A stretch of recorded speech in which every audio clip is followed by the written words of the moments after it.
हल्ला बोला नगर भन्ने भन्ने विखतमा राम्रो छ न हो फोटो हाल्नु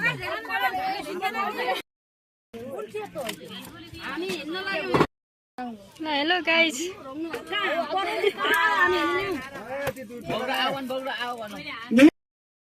ल हामी धाराको लागि हिँडिरहेका छौँ गाइस। हामी यो भुरा बगरमा पुगिराखेका छौँ।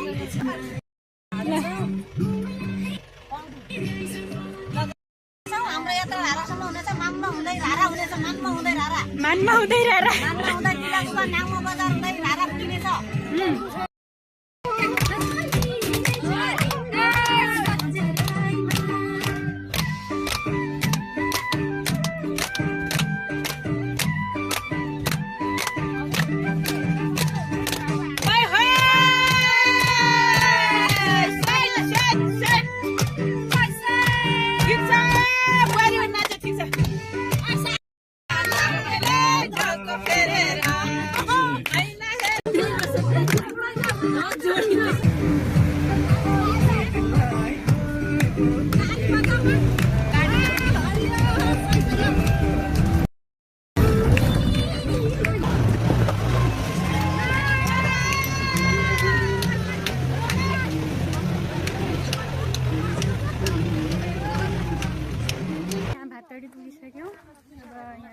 गाडी रोकेर हामी अगाडि जानेछौँ।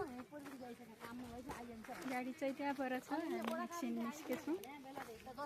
यहाँभन्दा अगाडि चाहिँ यहाँ तलपट्टि कर्णाली नदीको सँगसँगै नमस्कार। हामी वडा सचिव यात्रामा छौँ। हामी सम्पूर्ण महिला कर्मचारी र जनप्रतिनिधिहरू हामी धारा जाँदैछौँ। अहिले हामी हाम्रो पचाल झरनाको कति नम्बर हो नजिक भातडी नजिकै छौँ। ल हेलो दिदी हामी कहाँ जाँदैछौँ? धाराको यात्रामा छौँ। सबै रारा उहाँ पनि रारा। गाडी चाहिँ हामी उहाँ छोडेर एकछिन हामी अगाडि हिँड्दैछौँ।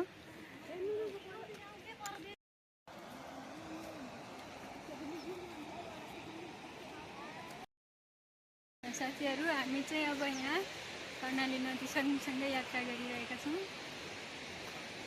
कर्णाली नदी सँगै हामी तलै पुग्नेछौँ।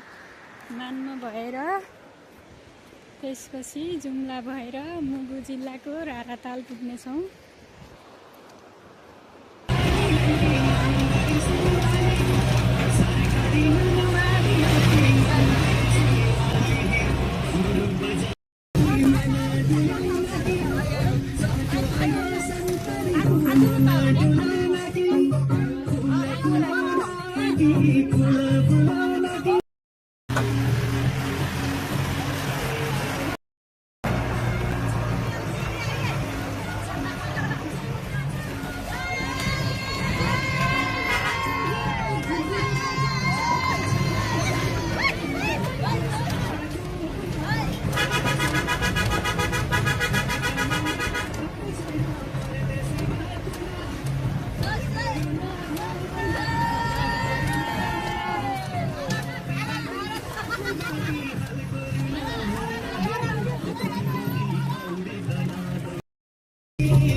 हामी चाहिँ यहाँ टिका र यता हुम्ला कर्णालीको सङ्गममा छौँ अनि अब चाहिँ हामी मानमा भएर जानेछौँ।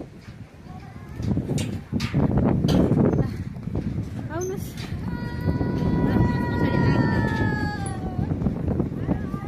ल हेलो रारा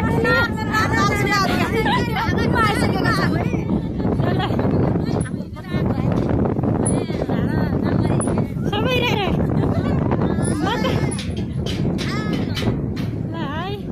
अलिक छिटो आउनुहोस्। उहाँ चाहिँ बिरामी हुनुहुन्छ क्या, अलिक छिटो हिँड्नु होला। ल हाम्रो टोली लागिसक्यो। अब हामी चाहिँ गाडी चाहिँ यताबाट गएर परबाट टर्निङ भएर यता आउनेछ। हामी चाहिँ यहाँबाट सिधै सर्टकट बाटो हिँडेर कामाथि रोडमा पुग्नेछौँ।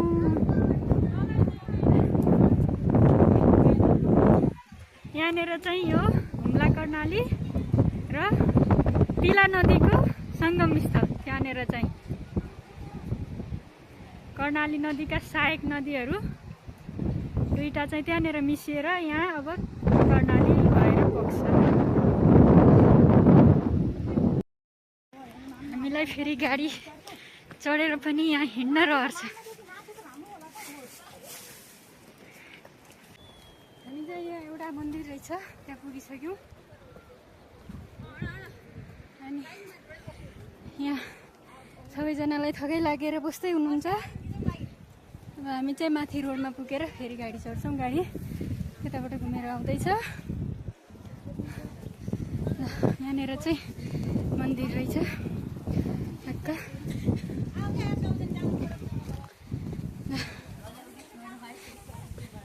यता फेरि झोलुङ्गे पुल रहेछ। यहाँनिर चाहिँ यो तिला नदी। अब हामी यहाँबाट माथि चाहिँ हामी मानमा जान्छौँ। यो बाटो यही माथि भएर यताबाट हुम्ला कर्णाली आइरहेछ।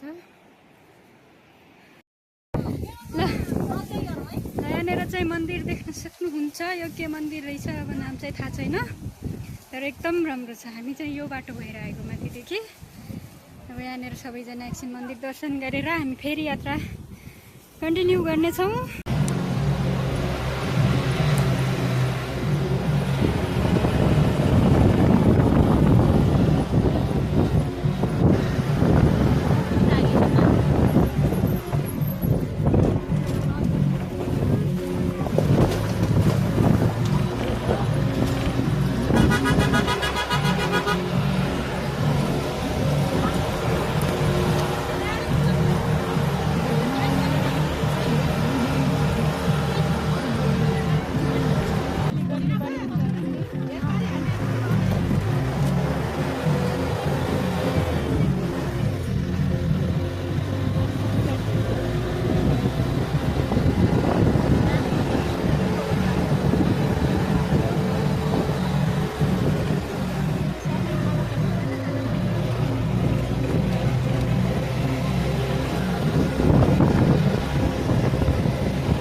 ल गाइस हामी चाहिँ यहाँ मानमा पुगिसकेर होटल पचाल झरनामा खाना खाइसक्यौँ।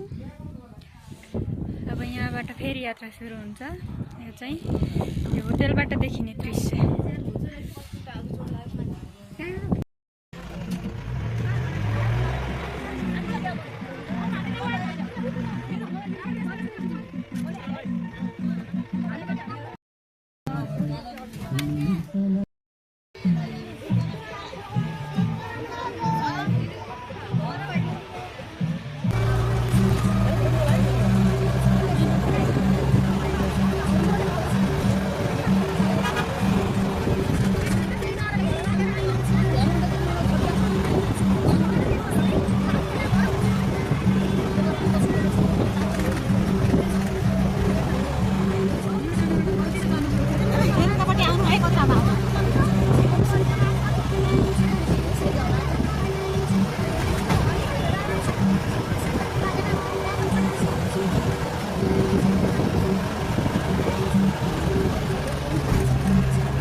बस्यो हामी चाउचाउ खाँदैछौँ है साथीहरू चाउचाउ के र चाउचाउ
सबैले